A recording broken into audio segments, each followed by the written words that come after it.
I suppose we owe you our thanks. At least you're not dead. You spared us when you could have just as easily sent us to the mud.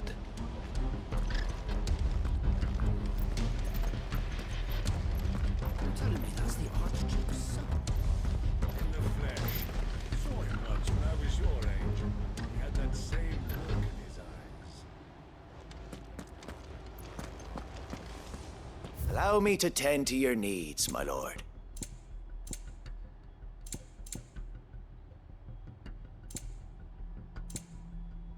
May the blessing of the crystals go with you. Tell us then, Sir Wade. What is your plan? Nothing fancy. You, Lady Jill and I make for Buett Bridge, and provoke the main host at their encampment. Sensing an opportunity to end the Guardians, the Black Shields will call for reinforcements, who will be met from the rear by parties of my brothers hidden throughout the surrounding hills. This will allow us to wage battle on the bridge without fear of being overwhelmed. While the Black Shields have an advantage in numbers, you see, they prefer to fight in small units, which we can use to our advantage. How small exactly? Small enough, now that I have you and Lady Jill for company. I doubt I could have done this on my own. But until we arrived, that was your plan. You haven't changed a bit. So Wade, the bearers from Old Hill have been laid to rest. Very good. Now make ready for battle. As you command.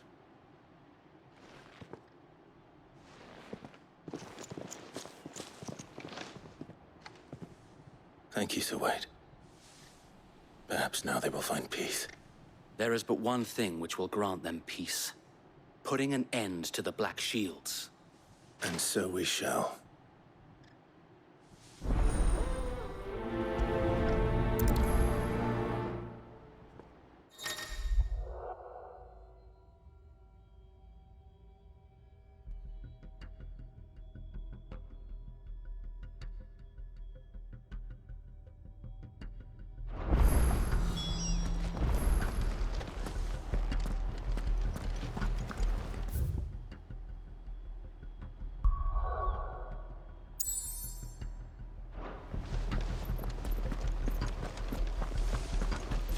We'll keep them from May the blessing of the Phoenix go with you. Brother Wade's life depends upon it. How long have you been pursuing the Black Shields? Since they burned their first village. We tracked down the bastards responsible and fed their corpses to Stillwind. Suffice to say, that got their attention. It's been a game of cat and mouse ever since.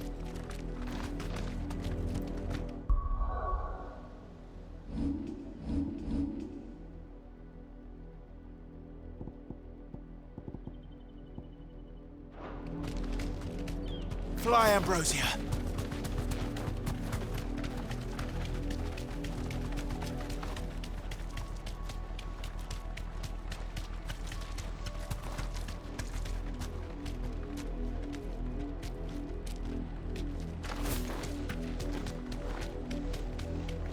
Look at me sideways. How was the Black Shields?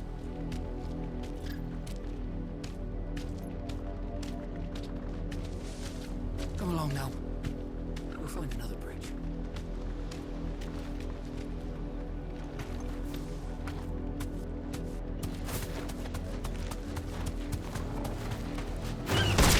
All right. You deserve a rest.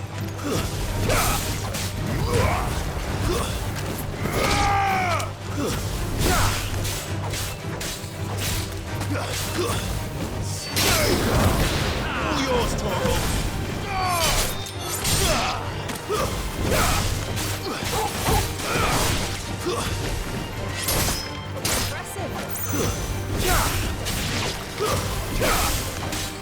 All yours, Torvald.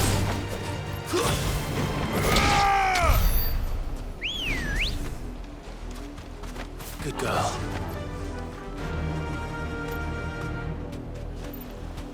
Faster.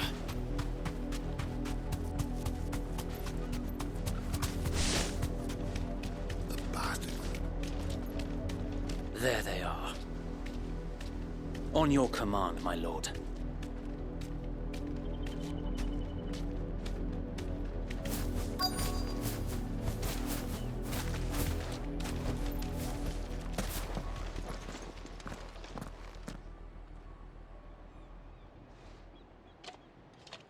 What is it now? I told you! We bear a message for the Vicereine. From the Guardians of the Flame. Ha! You presume to tell us that a pair of filthy vagabonds, a woman and a dog, could guard aught against the might of the Black Shields? Then come! Die along with your flame! For Azaria! For Azaria! Your petty revolution ends here. On these our swords we swear.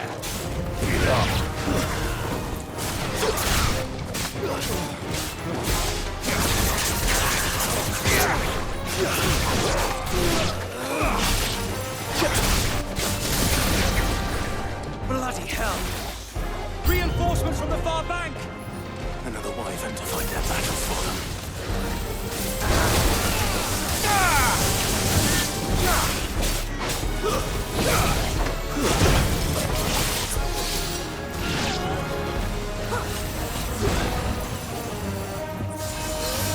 That's better.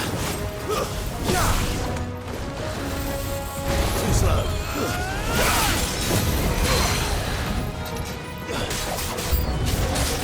More dragons. Worms. The Imperials aren't taking any chances. I can't say I'm flattered.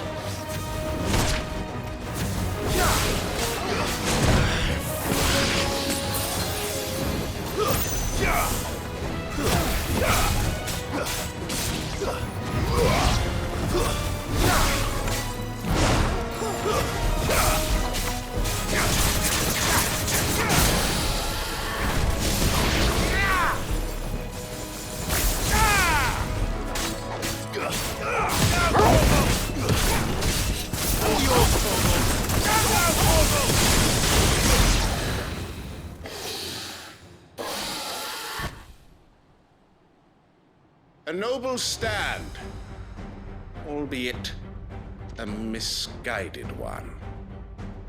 In taking it, you have but proven our point.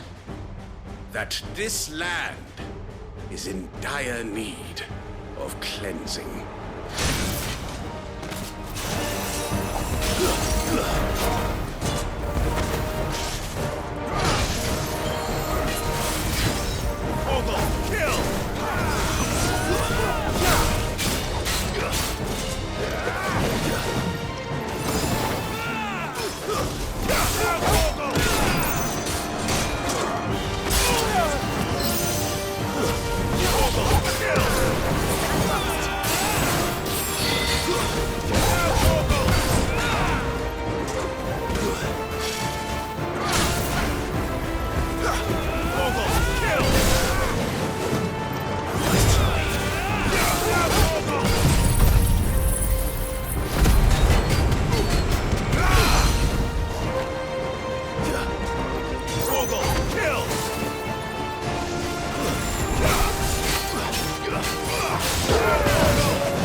Help me, boy.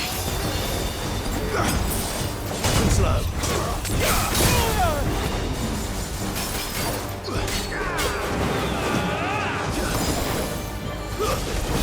All yours, Torgal.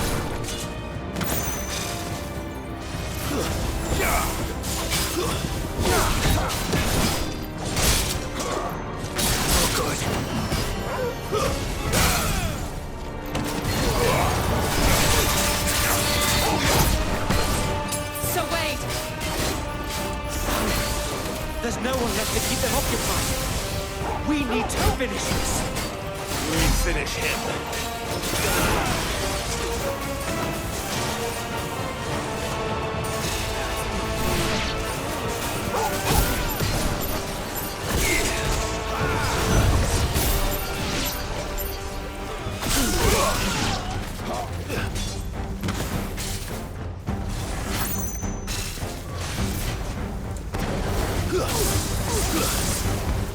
Vogel, kill!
I don't see any more.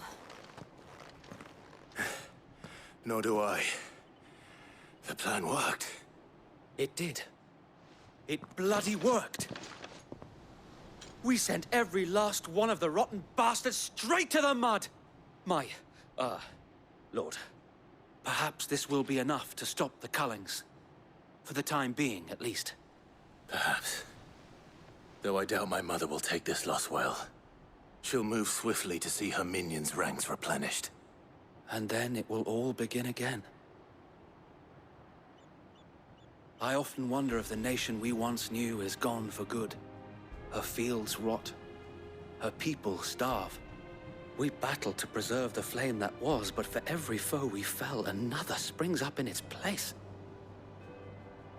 Yet be that as it may, it is still our home, and we must fight for it. As we always have, and always will. For as long as the Firebird's flame burns in our hearts, the Duchy cannot die. And her loyal subjects may dream of a day when the Rosarian standard flies over Rosalith once more. So wait, Think we should fall back to Port Isolde before the garrison sends reinforcements? A sound strategy, my lord.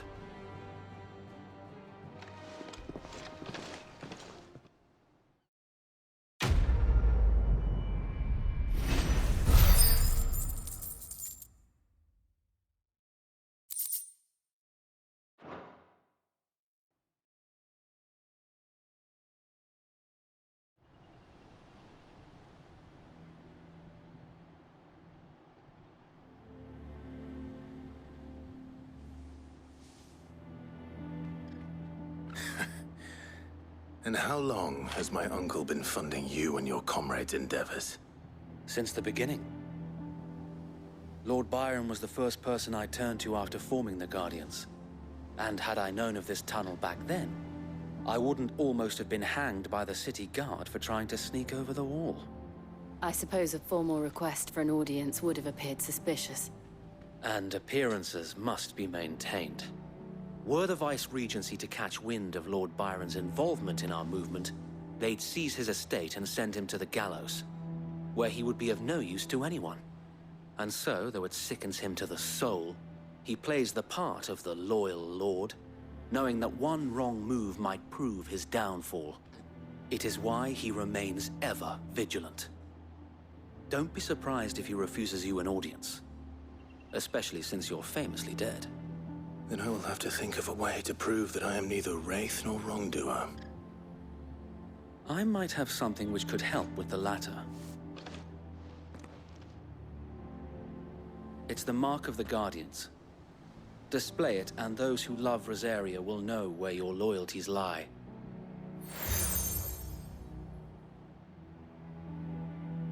I shall wear it with pride. Be sure that you do. I don't want my men attacking you again. Unless you deserve it. If only Sir Tyler could have been here to see you. Or the Lord Commander. Thank you, Sir Wade. If there is ever anything you need... I know. Go on now, my lord.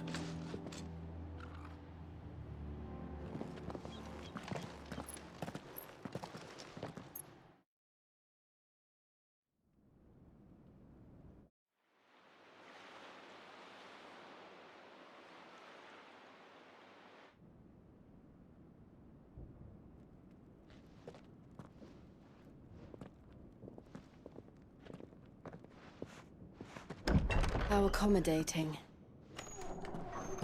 Do you really think they believe we are who we say we are? Not a chance.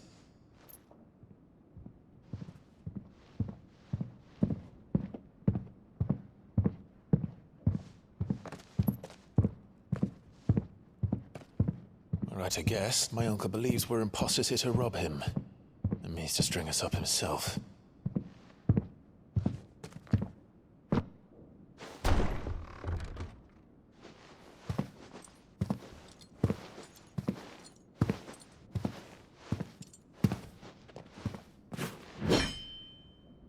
Imagine my surprise when I was told my nephew had come to visit.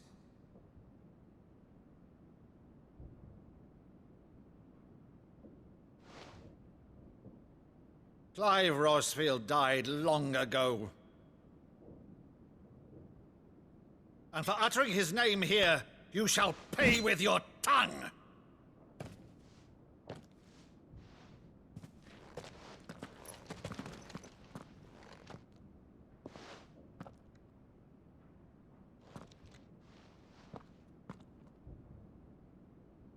You would mock me as well?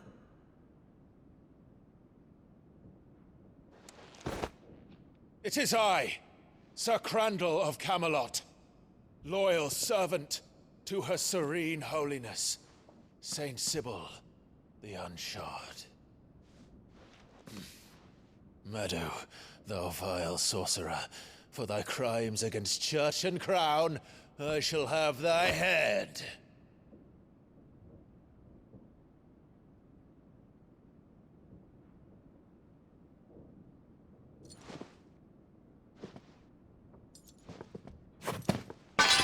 Curse thee, infectious flax wench.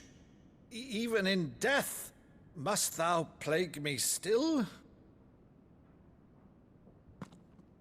Very well. I shall open the gates of hell, that thou might see thy charge once more.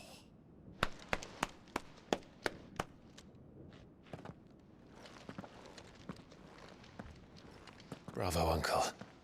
You're still the finest Meadow in the twins. Oh, Clive, my dear boy, it's really you.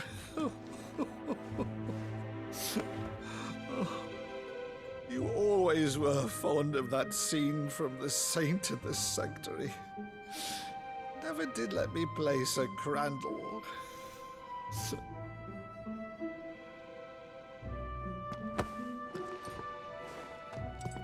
I have a favor to ask, Uncle Byron. Rutherford, inform the kitchens. There'll be guests. We dine immediately. But, Uncle... You can't very well regale me with the tale of your miraculous preservation on an empty stomach. Go on, sit.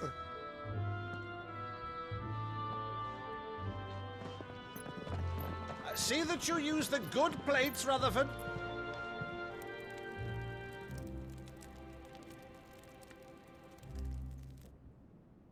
So you arrived late to one of her cullings, did you? Since becoming Vicereine, Annabella has been a constant thorn in Rosaria's side, but these atrocities are a new low. Something has changed. Quite what, I don't know, but the woman we knew is gone, and a monster sits in her place. A monster. For better or worse, I've been charged with governing this town, and thus must maintain the illusion of obedience. That's all I can do to aid Wade and his merry band of revolutionaries. So he's told us. You have risked much for Rosaria. Our nation will be forever in your debt.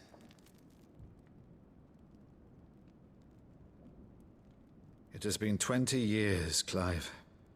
The nation your father and your forefathers fought to defend is no more. Perhaps it would be otherwise had I the courage of my brother.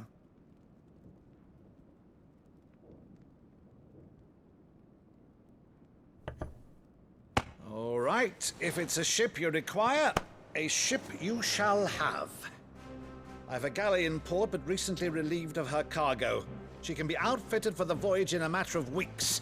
So you believe us, then? About everything? Believe you? Ha! Only a fool would believe even half of the things you claim. But until tonight, only a fool would have believed my nephew still lived. And besides, I have it on good authority that Clive is telling the truth. Whose authority?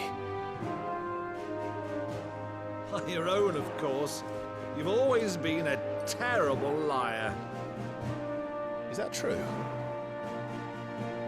It's not untrue. Let's say no more about it, eh? It wouldn't do to linger on my nephew's greatest failing.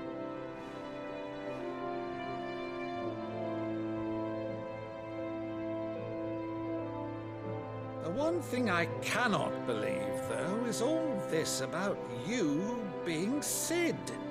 You were always such a good boy, but now you're quite the outlaw. Which, if I'm not mistaken, would make me an outlaw's uncle. Right then, who shall we pillage first? Rutherford, fetch me my cutlass.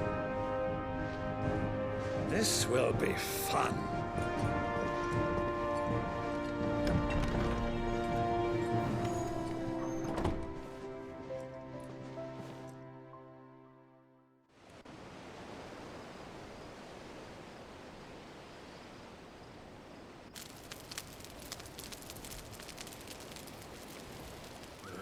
Over there.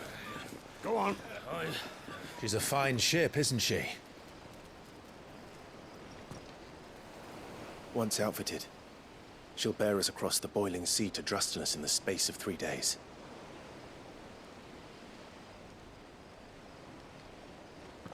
Something on your mind?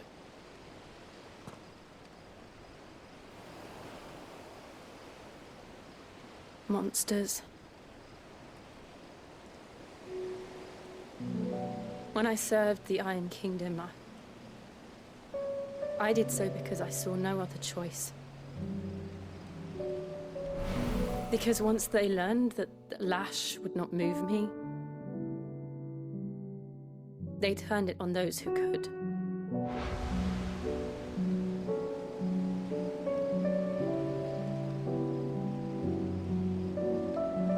And so I became their puppet. I let them pull my strings, telling myself it was not my hand that swung the sword, but another's. I removed myself from the truth so I wouldn't feel the pain it caused.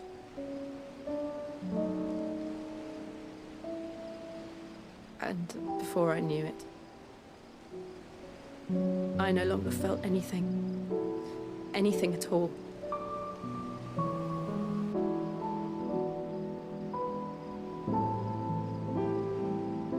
I had become a monster.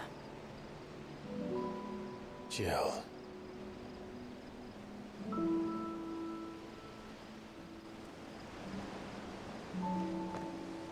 I don't want to be a monster, Clive.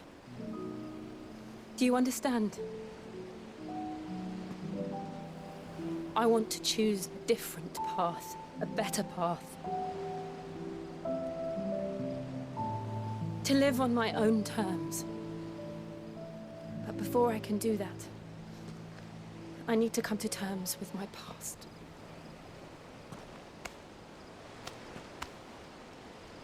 And when you do, I'll be standing there with you, just as you stood with me.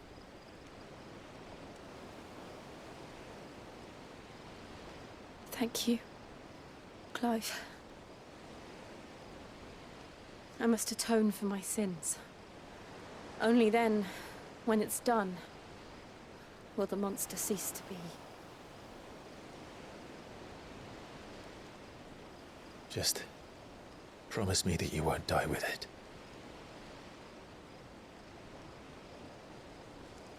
Now, let's get some sleep. The journey back to Benamir is long, and there is much to tell the others.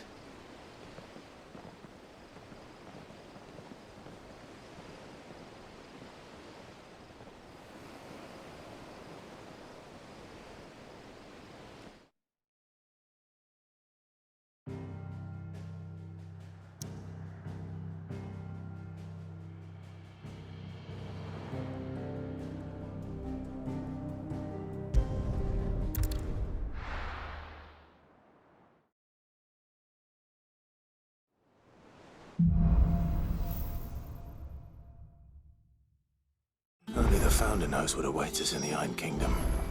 But Vivian could probably make an educated guess.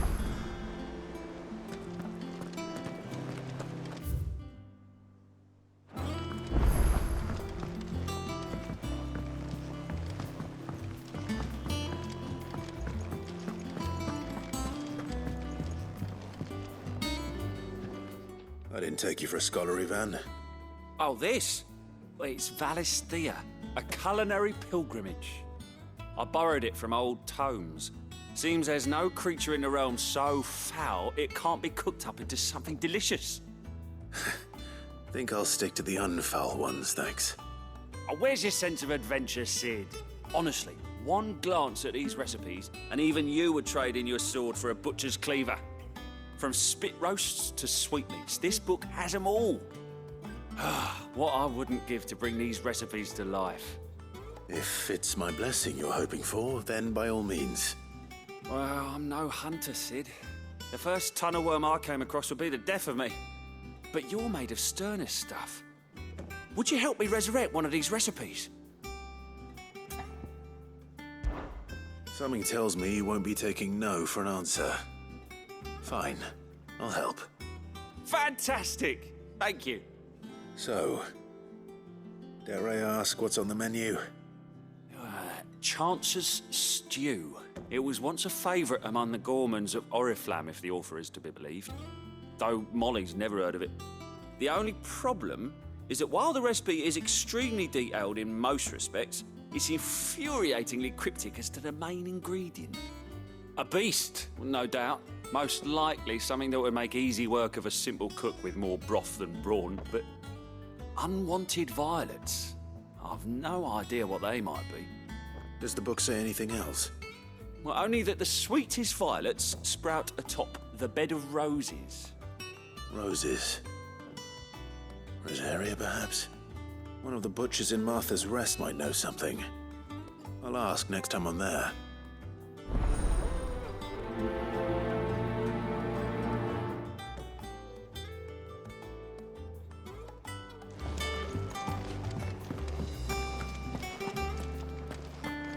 Monster's taken quite a liking to Lady Karen. Well, don't just stand there gawping.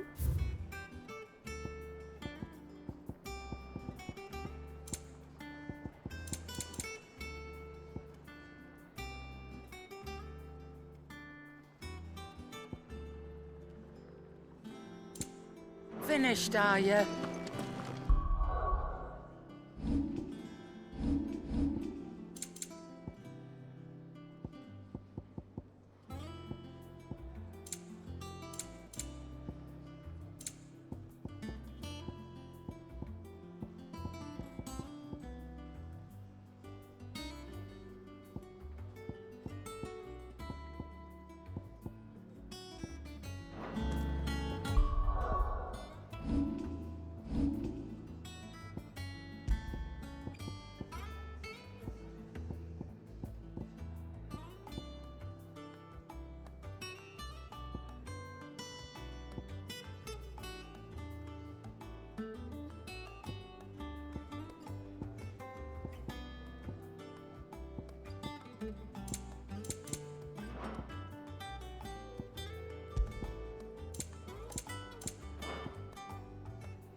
And what can I do for you?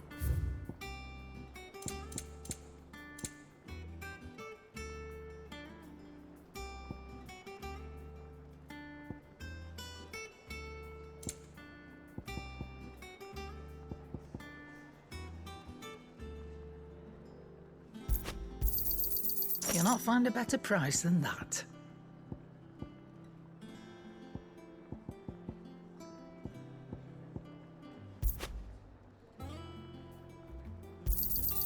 It'd better all be here. Is that all?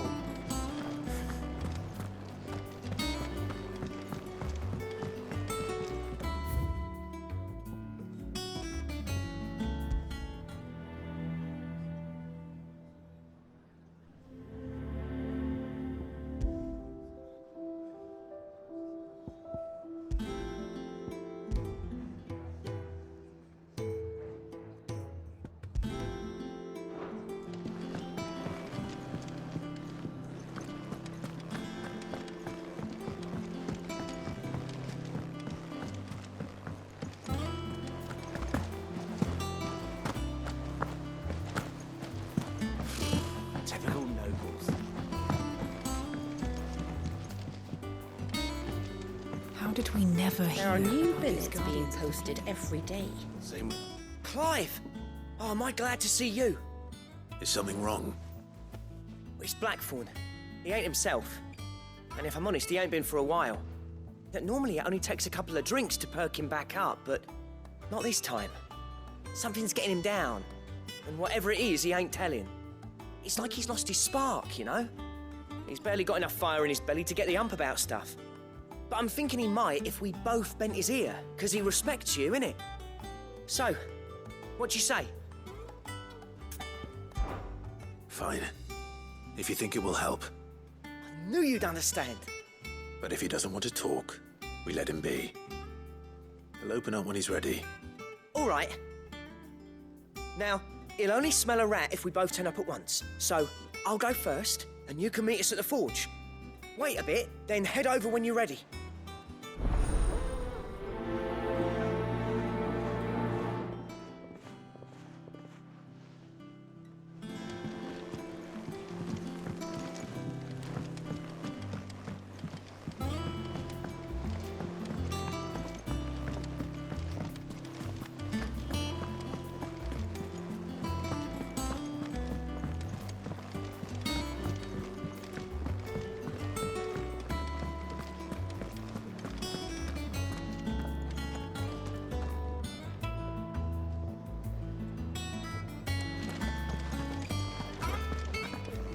Monster's taken quite a liking to Lady Karen. Long time no see, Clive. What are you doing? You meant to talk to him, not me.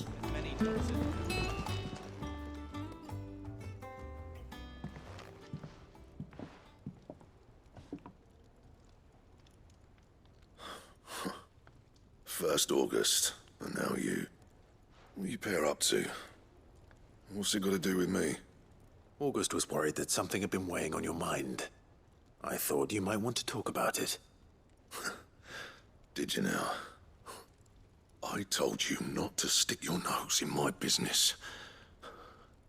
What'd you go and do? Clive just wants to help, innit? What's so bad about that? Talk to him. You never know, you might feel better for getting it all out in the open. Please, mate. I'm worried about you. Phil shut you up. It's nothing really. Stupid. Not the sort of thing you bother people about. Why don't you tell us all the same?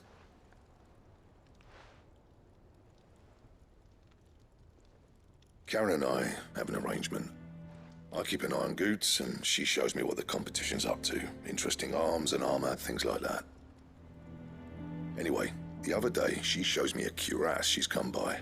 Masterpiece of level work. Light, supple, and tougher than it had any right to be.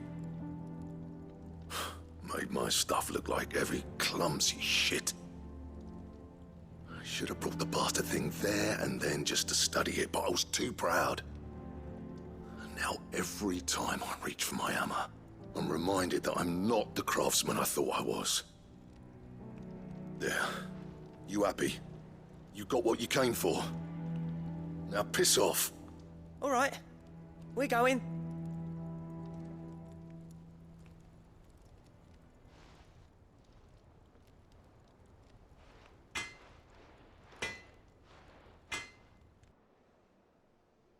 I always thought of old Blackthorn as a bit of a force of nature. Like a storm cloud full of ale. Didn't think anything could rattle him. Least of all a stupid piece of leather. Blackthorn's always taken pride in his craft. Questioning it means questioning himself. Something tells me this is only going to get worse. If he has doubts, it will affect his work, which will only add to his problems. We need to nip this in the bud. I couldn't agree more. He said he should have bought that cuirass. Perhaps we should track it down for him. Assuming you're happy to help, that is. Too bloody right I am. Glad to hear it. First things first, then. We need to speak to Karen.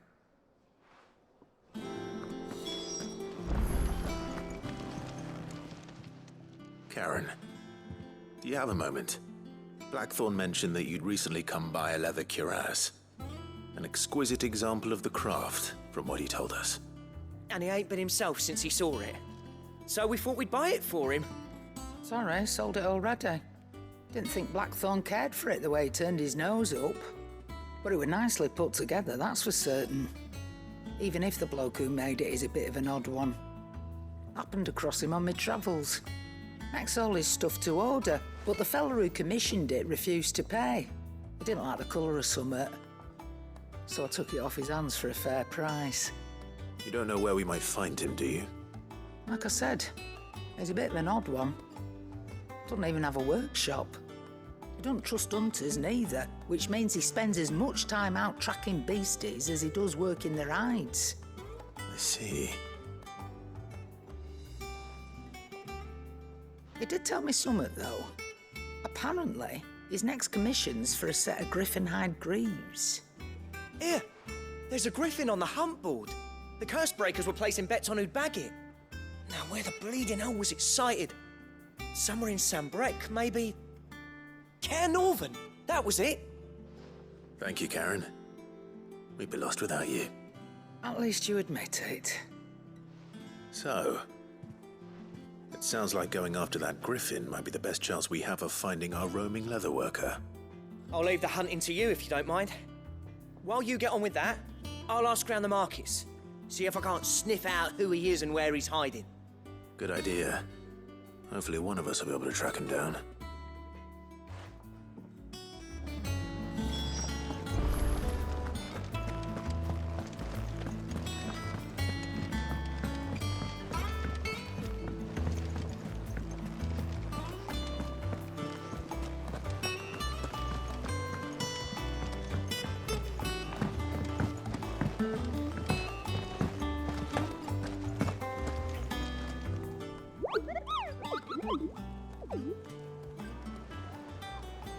What's the matter, Nectar?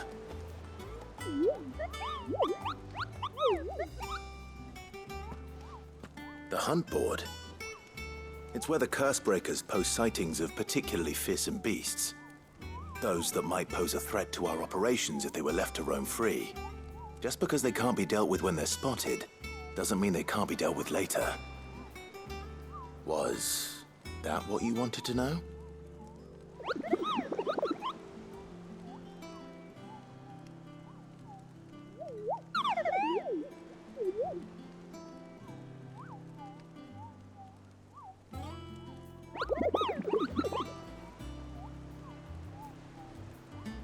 Right.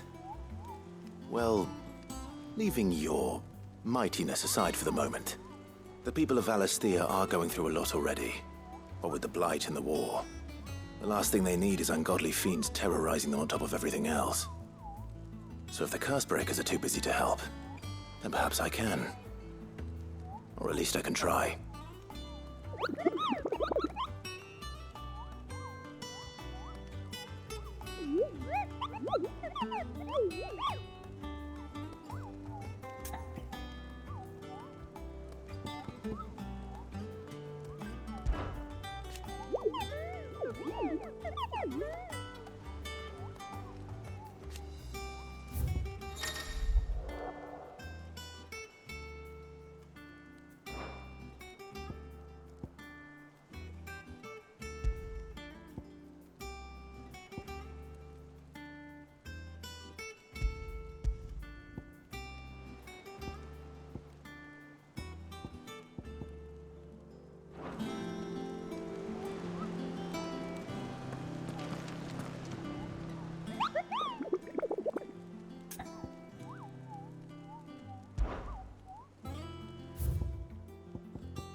Back again, Lord Rosfield.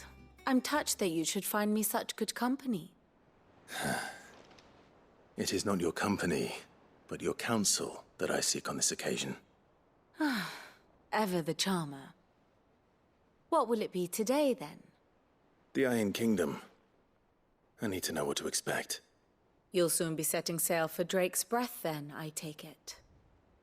The mother crystal that rises from the boiling sea. There was a time when a true-blooded Rosarian had only to brave the waves to visit it. But then the Ironblood made their move.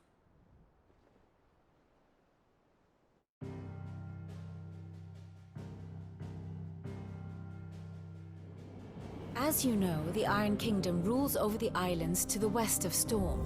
Or rather, its church does. But this is not the pragmatic approach to state religion employed by the Holy Empire to manipulate the masses. No, the Iron Kingdom is the literal embodiment of the crystalline orthodoxy. And so, if one is to understand it, one must start there. As the name implies, the orthodoxy holds the Mother Crystals sacred, and they do not take kindly to heathens plundering the objects of their worship for the means to fill washtubs and light lamps with frivolous feats of magic. Indeed, the faithful consider ether a sinful thing, a poison no less. And to them, a dominant is an instrument of evil, albeit one they have proven only too happy to turn against their enemies. Some 80 years ago, in Northern Storm, Drake's eye collapsed.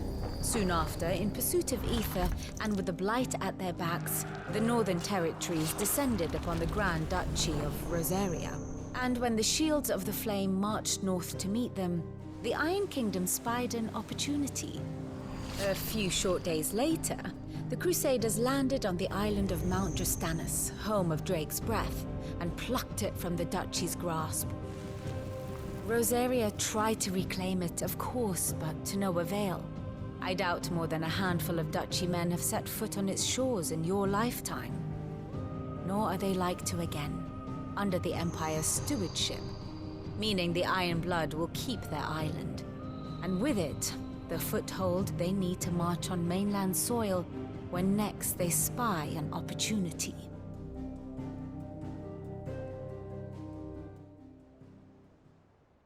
The Mother Crystal is both the object of the Iron Blood's worship and their gateway to the continent, making Drostanus the holiest of holy grounds, from which the Orthodox Crusade shall one day sail forth to claim the remaining Mother Crystals, or die trying. My father and my grandfather both traded blows with the Iron Blood for control of Drake's Breath. Had things unfolded differently at Phoenix Gate, we would have sent our entire fleet against them.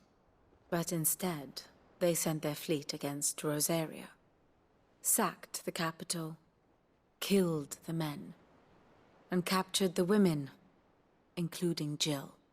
I'd say you'd be forgiven for wanting a little revenge, Clive. My only aim is to destroy the Mother Crystal. But thank you all the same. Not much else to do here. Let's see if Jill's ready.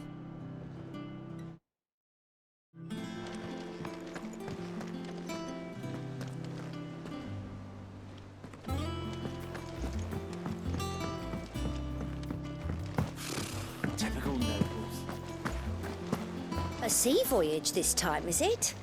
I can lend you an oilskin if you're looking to keep the salt off your back.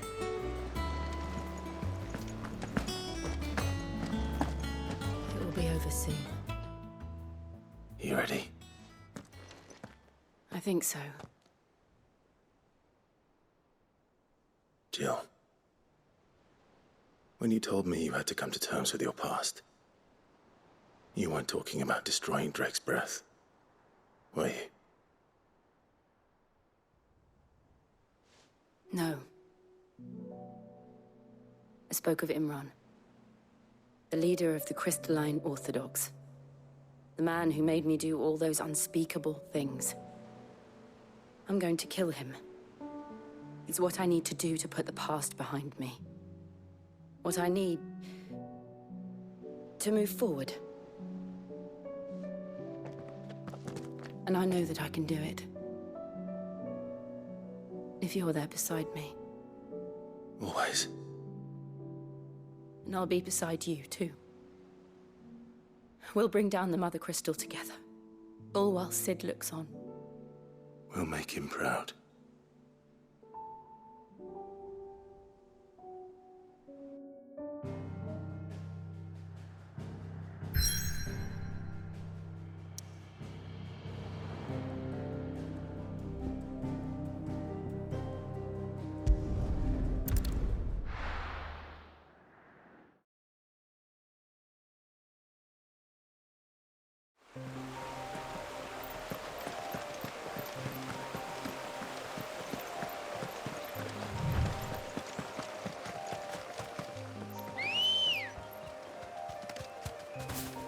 Let's go. Faster!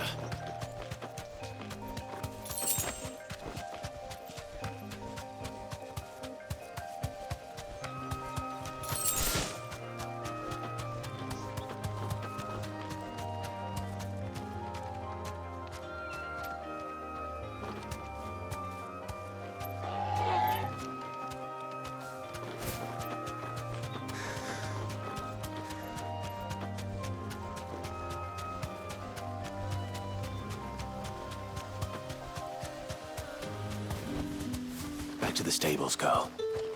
Tell your curse breakers they're welcome in Lost Wing anytime.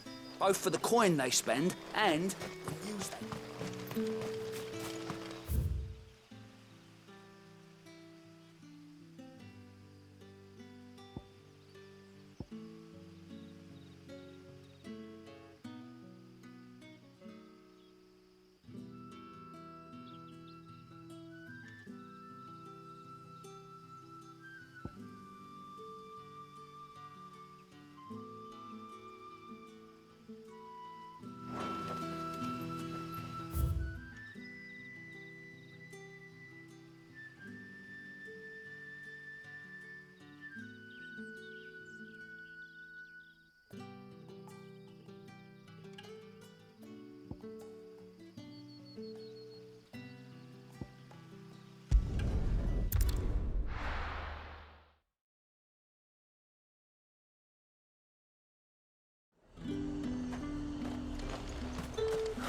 Slavers don't. Look at this place.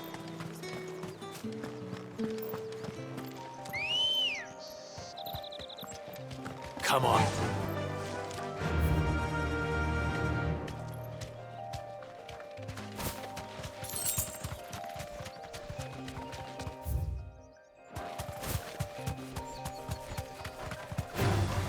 Time to fight.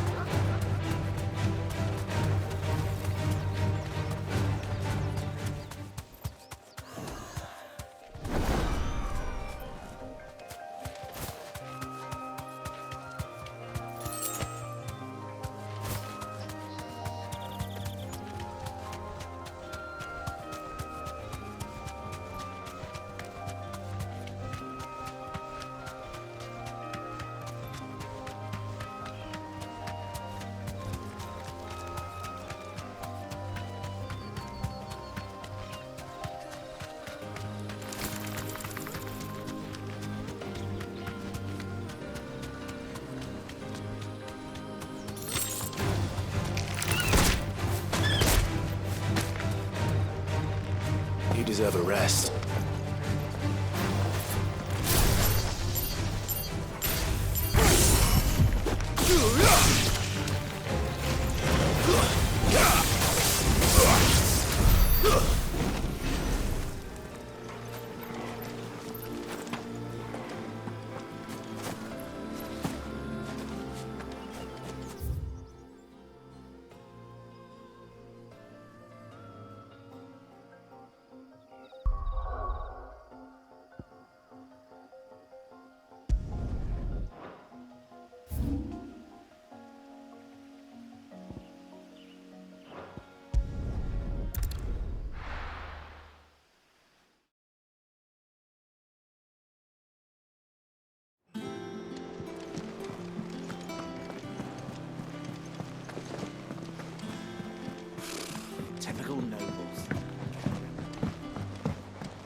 Good day to you.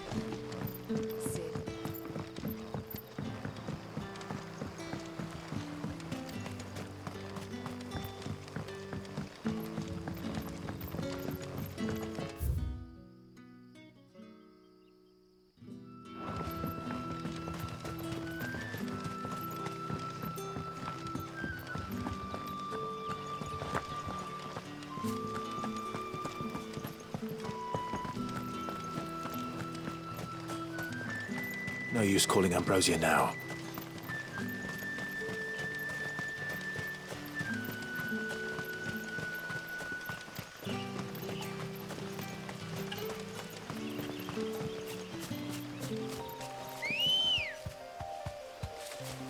Let's go.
Griffins don't exactly make for easy prey. Let's hope our craftsman hasn't bitten off more than he can chew.